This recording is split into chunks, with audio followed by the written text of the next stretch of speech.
time evolves and comes to a place where it renews again. There is first a purification time, then there's renewal time.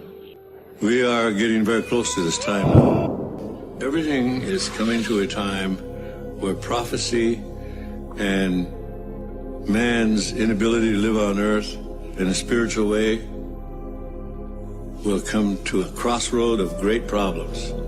It's the Hopi belief, it's our belief that if you're not spiritually connected to the earth and understand the spiritual reality of how to live on earth, it's likely you will not make it.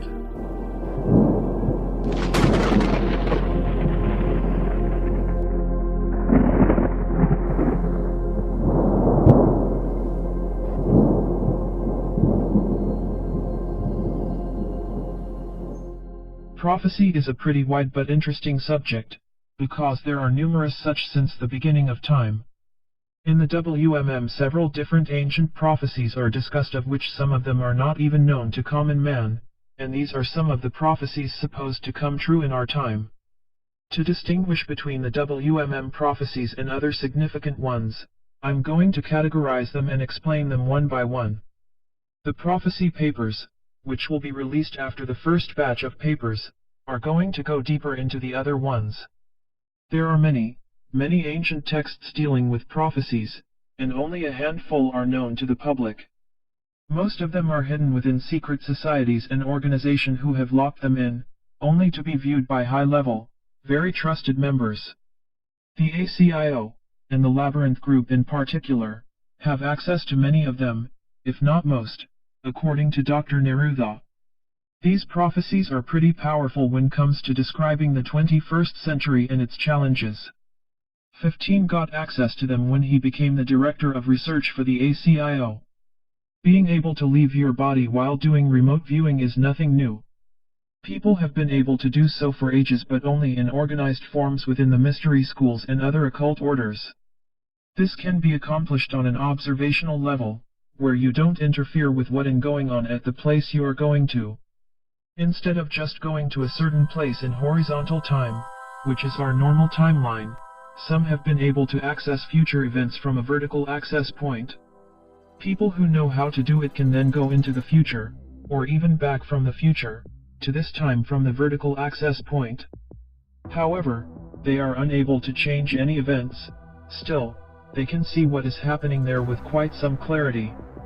According to Dr. Neruda, some of these time travelers have come in contact with the wing makers and have been provided messages about the future, messages which have been recorded in symbols, pictures, or in extinct languages like Sumerian, Akkadian, Mayan, and Chicopsan. One interesting and quite alarming part of the prophecies, which also seems to be a common theme from ancient texts and symbols, etc., is something that is supposed to happen in the early part of the 21st century, around 2011, this is all according to Dr. Neruda. I haven't had the chance to verify, or look into this yet as of its validity. The major institutions, like the United Nations, will be infiltrated by an alien race. This race is a predator race with technologies way more sophisticated than our own. Being aware of humanity's obsessive interest in TTP's number the last 40 to 50 years, it shouldn't be a problem for this alien race to more or less make any deal they want with us. They will pose as humanoids, but are really a blend of human and android. In other words, they are synthetics. This alien species has as one of its imperatives to establish a one-world government on Earth and rule as its executive power. This is one, perhaps the most, challenging thing we have to deal with in the very near future, according to Dr. Neruda and the Labyrinth Group. These prophecies have been kept out of public domain, and were also meant to be kept secret within the Labyrinth Group so they could deal with the problem in isolation. However, that changed when Dr. Neruda defected and the Wingmakers site was launched in 1998. Whether this prophecy about the alien race is true or not, time events are not set in stone due to that people are creating their own reality every second of the day, and so are other beings in the universe. Therefore prophecies, the older they are, the less accurate they may be when comes to pinpointing a certain time frame, and even the event itself. If we are lucky, it's not going to happen. Anyhow, an invasion is not likely to happen this year, but a probe will apparently be put in orbit around Earth to see how our species have developed, if at all. This group of artificial intelligence aliens, whom we call the Animus, visited us already 8,866 years ago, counted from 2011 and back, but then thought we were too primitive to care about. What they would think now, however, is another issue. The Animus, in search for soul carriers. Most people today have heard of artificial intelligence, robots, androids, thinking machines, etc.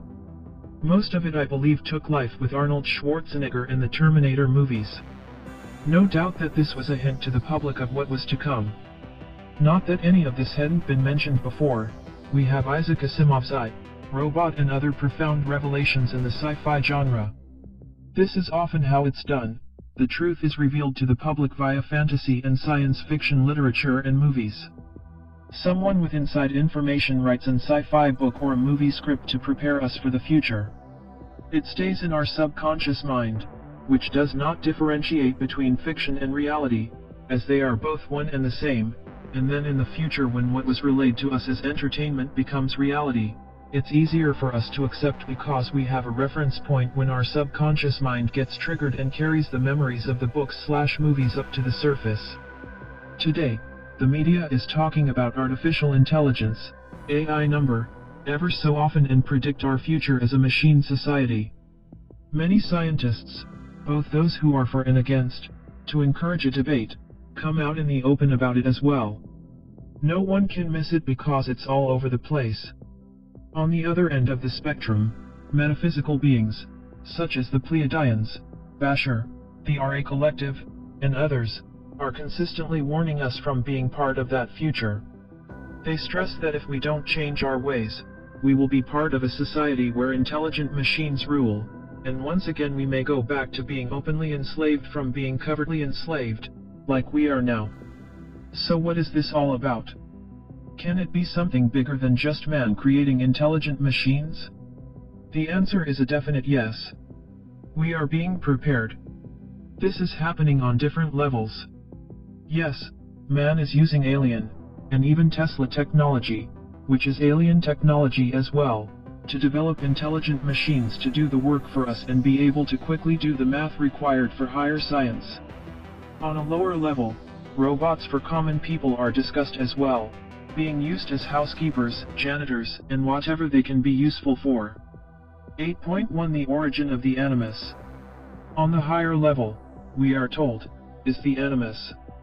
They are of central focus in the WMM, and a key problem, according to Dr. Neruda, Dr. A.R. Borden and Dr. E.M. Wines of LPGC have showed concern about this alien race as well, so much that they released an essay to the public called, The Anima Problem, Possible Location of the Threat Locus. The two LPGC scientists agree with Dr. Neruda regarding the seriousness of this problem but disagree as of their origin. Dr. Neruda suggests that the anima come from a planet in a galaxy called the Whirlpool Galaxy, or Messier 51, M51, in the constellation Canes Venatici, about 25 million light-years away from Earth. M51 is a spiral galaxy, type SA, the Milky Way being an SB galaxy. These classifications are mostly about the size and form of the bulge in the center of the galaxy. In the first interview, it clearly states that the distance to their home galaxy is 37 million light-years.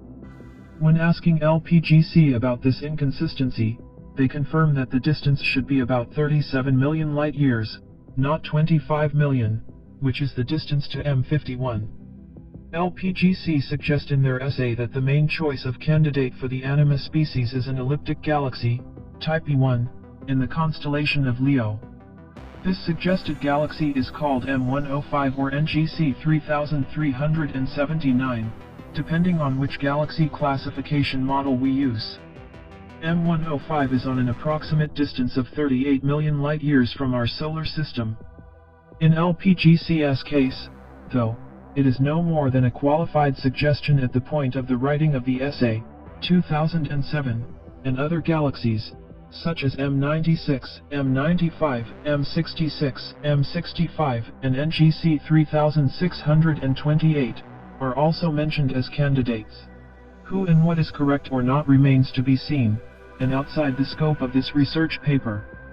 Also, ancient scriptures, now in the hands of LPGC, indicate a huge interest in the Leo constellation, hinting at this particular Animus problem, and by using ENS, remote viewing, LPGC has found signature of Animus presence in all the above-mentioned galaxies. This, in my opinion, is quite alarming, if correct, meaning that they have spread like cockroaches over our region of the universe. 8.2 Disconnected from source. It is described in the Neruda interviews that the Animus race is a highly artificial and machine-like species. This means that their intelligence is artificial as well, and their brains are no more than very sophisticated computers which can think intelligent thoughts on their own of a much higher accuracy and more precisely quality than we humans and many other species in the universe. As machines, they can regenerate themselves to a large degree, just like we exchange components in a machine or a computer to have it continue working. So, in our terms, one individual of this species can potentially live for millions and perhaps billions of years. But just like machines in general, they lack emotions and empathy, and thus can't understand how biological entities work. A body in this, and any known universe, needs to be biological in nature, and sophisticated enough to be able to be a soul carrier, i.e. possess a soul. A machine can have a certain level of consciousness, but that consciousness is totally disconnected from source because it lacks a soul. This is exactly the case with the Animus. If one of them dies, which is basically only possible if someone destroys it, or it gets involved in an accident from which it can't be regenerated, that's the end of it. That individual ceases to exist once and for all. There is no afterlife for such a being. The anima are apparently aware of their mortality in this sense, and their disconnection from some kind of higher consciousness and intelligence, and this bothers them. They want to reconstruct their bodies by adding DNA to them, thus hopefully being able to create soul carriers. This can only be done by collecting DNA from biokins throughout the universe, and subsequently, by infiltration and invasion. It is a mystery to me, though, how something which lacks a soul can have consciousness enough to long for one. It requires a soul to long for something. But then again, there is more to the picture, and part of the Animus problem may be disinformation to hide something just as hideous. Once again, although this, if true, is very threatening for us humans, it's a matter of imperatives. To understand this problem and be able to face it intellectually without preconceptions and belief system-based ideas, we have to eliminate the belief in good and evil, and instead think in imperatives. From our point of view, this alien AI is evil and counter-survival to our species, but from their viewpoint, it's evolution. They need to connect to source again. Unfortunately, at this point they are limited in their understanding of how biominds with information clouds think and work, and they don't grasp why it would be something wrong with terminating the intelligent beings of a whole planet if necessary. They don't have the luxury of emotions and feelings. It's from this perspective we need to face the problem. In our ancient past, around 12,800 years ago, they found our planet and noticed it was inhabited with biominds, humans. We were not evolved enough for their taste at the time, but decided to keep us under observation. Now, in 2011, they are coming back to put a probe in orbit around our planet to study our current stage of development. If they find us evolved enough, they will most probably invade, first by infiltration, and then by more direct means.